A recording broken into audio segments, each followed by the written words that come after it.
Óscar Arredondo, buenas tardes. Hola, ¿qué tal? Buenas tardes, Julio, ¿cómo estás? Qué Bien, gusto Óscar. saludarte. Al contrario, Óscar, muchas gracias por platicar con nosotros. Tú has tenido una larga experiencia en estos temas de combate a la corrupción y rendición de cuentas, particularmente en Fundar, Óscar. Sí, así es, es un tema en el que me he especializado yo creo que en los últimos 15 años y de manera como ya más específica, ya más fuertemente desde 2014 o previo a la creación del Sistema Nacional Anticorrupción, en donde pues jugué ahí un rol dentro de las mesas de Parlamento Abierto para la creación de las leyes del sistema, en la ley del sistema, en la Ley Federal de Fiscalización y Rendición de Cuentas. Ujú. Y pues bueno, básicamente es el tema en el que me he especializado Sí, y que conozco bien pues, prácticamente esa es la razón por la que pues estoy aquí por lo opinando que porque, estamos aquí. Sí. exacto, bueno, pues Sí, estoy yo te aquí. pregunto, Óscar, ¿hay conflicto de interés en lo que hemos conocido hasta hoy, en lo de la casa de Houston que habitan José Ramón López Beltrán y Carolyn Adams?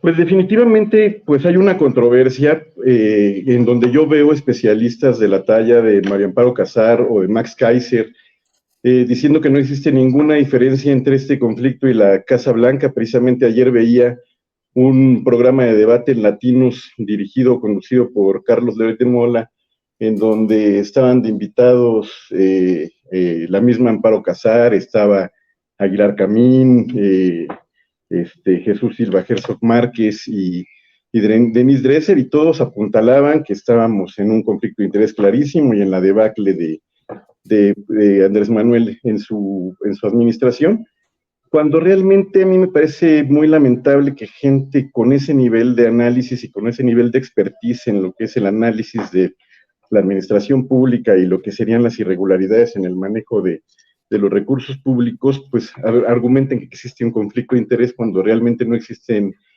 los elementos para poder determinarlo, ¿no? Y de hecho, no es que no existan los elementos, si hacemos una comparación entre la Casa Blanca y la Casa de Houston, podemos ver como que claramente cuáles son los puntos más evidentes en donde hay una exageración y un manejo pues muy faccioso, muy maniqueo de la información para lograr una animadversión en términos políticos, cuando realmente desde una perspectiva jurídico-técnica, pues no existen los elementos y si me permites te podría como, como abundar un poco en Sí, algunas por favor. circunstancias que ponen en relieve la gran diferencia entre un conflicto y el otro.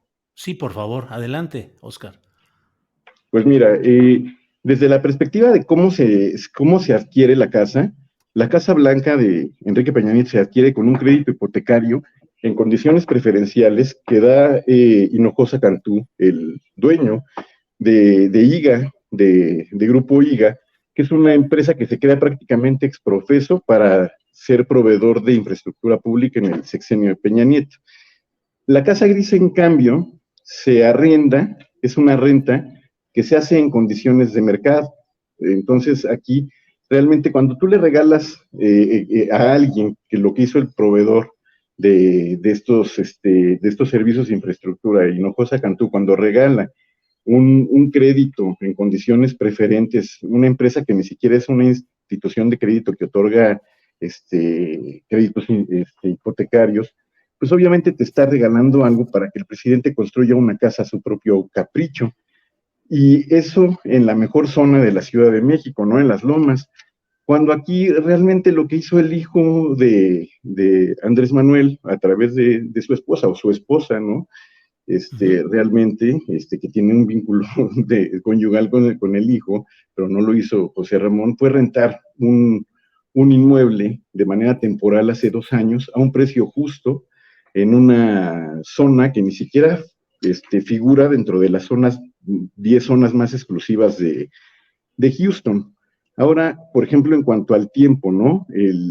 El tiempo en el que se da a conocer el escándalo. Cuando se da a conocer el escándalo de Casa Blanca, vivían en esa casa la familia del presidente con el presidente y hacían uso y disfrute de ella. Ahora que se da a conocer este evento, han pasado 2 años de que eso sucedió. Esto fue en 2019, se rentó esa casa en 2019. Entonces, en el primer caso, estamos en un caso en donde hay flagrancia. Quiere decir que agarras a alguien infraganti. Y cuando agarras a alguien con las manos en la masa, pues tienes certezas. En cambio, si tienes un asunto que sucedió en un arrendamiento a 2 años de distancia, lo único que tienes son indicios. Entonces, con indicios, yo creo que tú como periodista sabes que no puedes sacar una nota con conclusiones tan absurdas como un conflicto de interés. Ahora, desde la perspectiva del lugar en donde se dan las cosas, en la Casa Blanca se dio en la residencia del presidente con su familia, y aquí se da en el lugar de nacimiento en Estados Unidos de la cónyuge del hijo del presidente, que es mayor de edad. Entonces, realmente estamos en una situación en la que en el caso de la presidencia de la Casa Blanca, Peña Nieto se beneficiaba directamente, tenía un ingreso, ¿no?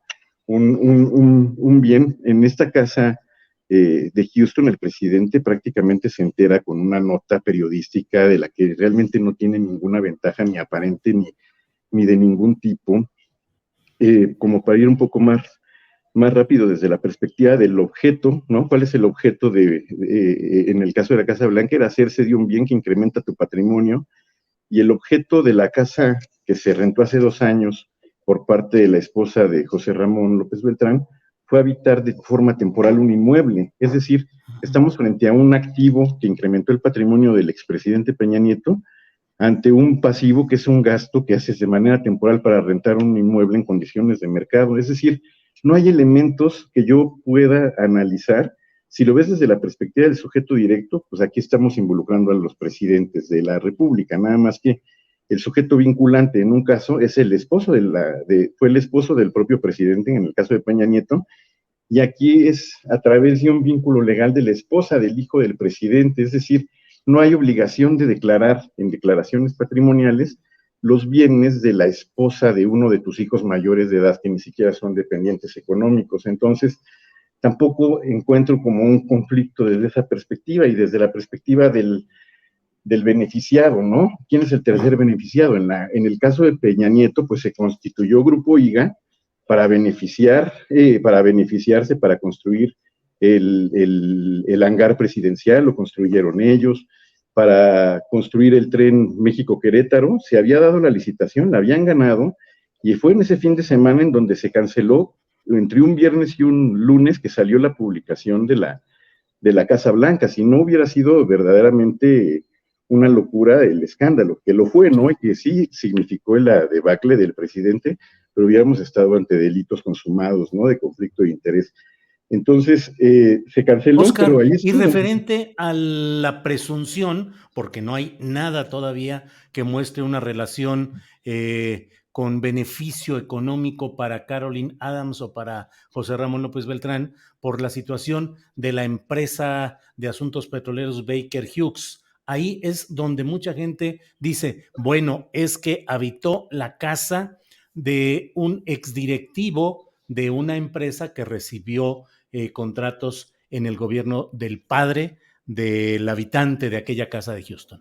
Claro, pero bueno, aquí en este caso, por ejemplo, en el caso de Grupo IGA, pues Grupo IGA se constituyó para dar créditos, para tener contratos con el gobierno. En este caso, Baker Hughes tiene contratos con el gobierno desde hace 40, 50 años. Los contratos más elevados, como se ha dicho, se hicieron en las administraciones pasadas a esta. El contrato que demuestra Penny Lane que se hizo en este año es una ampliación de contrato que ya se había determinado, se había acordado en tiempo y objeto y forma.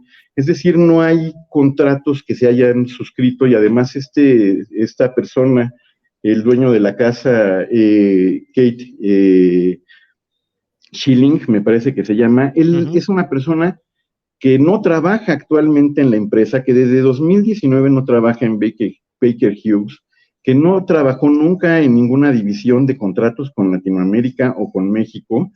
Me parece verdaderamente un despropósito que una persona que no trabaja en una empresa desde hace más de 2 años pueda estar vinculado en algún tipo de conflicto de interés. Es el único conflicto de interés en el que yo veo que todos los expertos están de acuerdo en el que existe, pero nadie tiene una ganancia, ni siquiera la empresa tiene una ganancia evidente.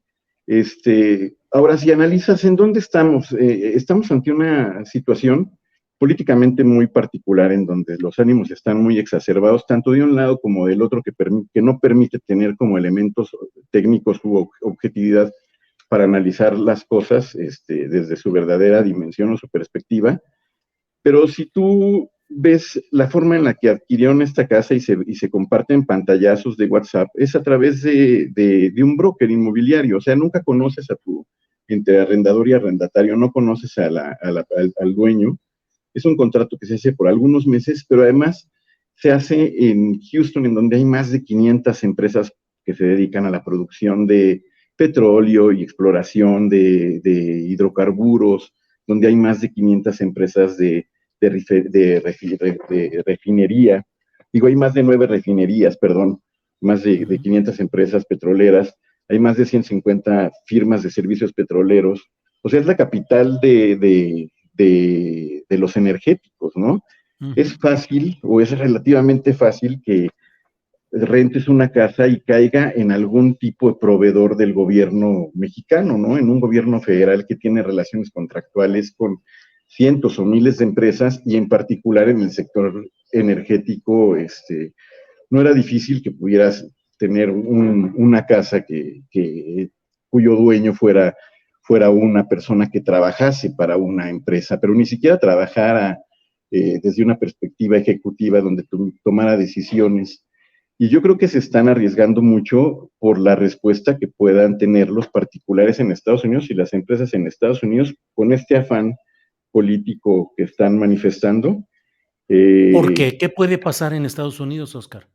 Realmente lo que podía pasar en Estados Unidos es un desmentido categórico, que bueno, para alguien a quien le han cachado montajes tremendos que han terminado con la libertad de personas, pues realmente un desmentido de un gobierno pueda no ser tan grave, ¿no? Para la legitimidad de los periodistas, pero tú que eres periodista, para las personas que sí viven de su ética, que sí viven de su palabra, que sí viven de lo que han construido a partir de su profesionalismo, pues es lo más importante que tenemos. Y realmente lo que va a suceder es que va a haber un desmentido categórico de las empresas involucradas en Estados Unidos, en donde se va a demostrar y probablemente se vaya a investigar si existen ventajas económicas o no entre las empresas y las personas que están involucradas en este escándalo, pues, sin rigor periodístico, ¿no? Un escándalo muy, muy pobre. Claro.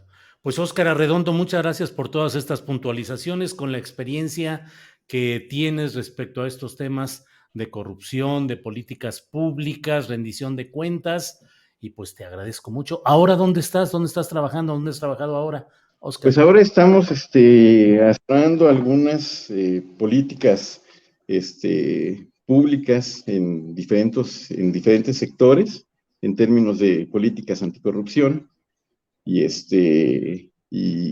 como consultor. Muy bien. Bueno, pues Óscar Arredondo, muchas gracias y seguiremos atentos a lo que siga por aquí. Perdón, Gracias. Gracias, Óscar, por esta oportunidad y claro que seguiremos sí. platicando. Gracias, Óscar. Hasta luego. Bueno, ahí se atoró un poco la imagen, pero gracias y seguimos en contacto. Muchas gracias. Muchas gracias. Al contrario, a ti, Estés muy Óscar, bien. hasta luego.